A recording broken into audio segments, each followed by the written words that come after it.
Good morning, and welcome to Redeemer Lutheran Church. I'm Pastor Gary Lodeholt. About this time of year, it's not unusual to hear Christmas music playing on the radio or in the stores. And the song that's become popular in the last few years is from the movie The Grinch, which is sung by Faith Hill and is called Where Are You Christmas? Where are you Christmas, the song begins.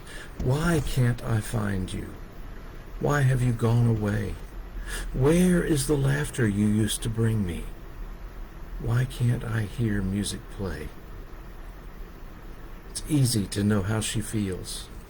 Within this song, she's looking for the Christmas spirit.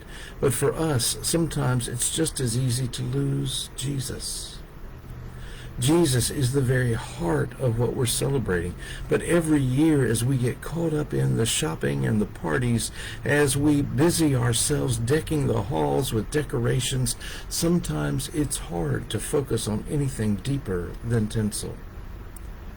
And somewhere just before or just after Christmas, we may find our exhausted selves asking, "Where are you, Jesus?"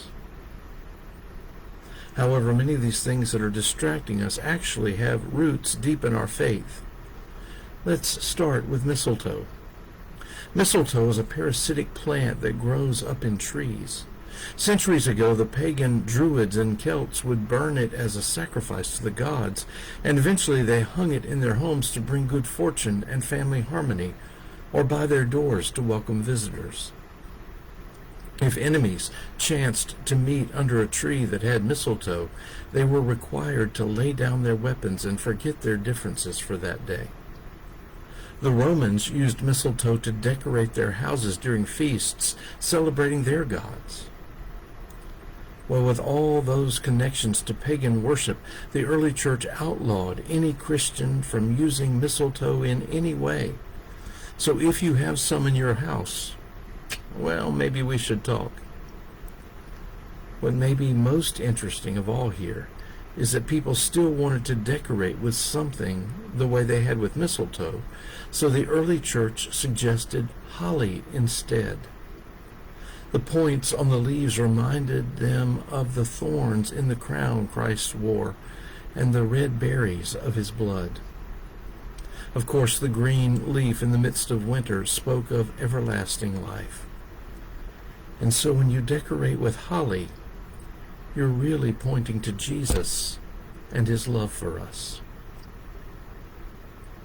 Another plant we often decorate with during this season, is the poinsettia. Many of us know how Joel Poinsett from Greenville introduced it to our country from Mexico in 1828. But as much as 100 years before, the Spanish called it the flower of the blessed night, because the large red leaves blooming at Christmas reminded them of the shape of the Star of Bethlehem. The poinsettias in your house are meant to remind you of the night of Jesus' birth. Finally, tonight, let's consider the Christmas tree itself. The custom of an evergreen tree to mark Christmas goes back to a legend involving St. Boniface in the early 700s. He was preaching to some Druids about Jesus' birth, and to show that the oak trees they worshipped weren't really gods, he felled one right there. As it fell, it crushed every shrub in its path except a small fir tree. Boniface called it a miracle, naming it the Tree of the Christ Child. By the 1500s, people all over Germany were using the trees in their homes and decorating them. It was so popular, in fact, that in order to preserve the forest, one town declared an ordinance that no one should have more than one tree longer than the length of 8 shoes.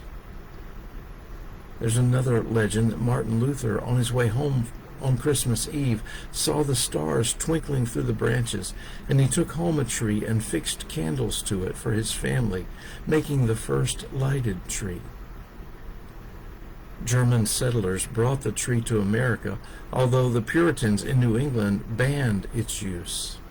They felt that any celebration of Christmas outside of church took away from the holiness of the day.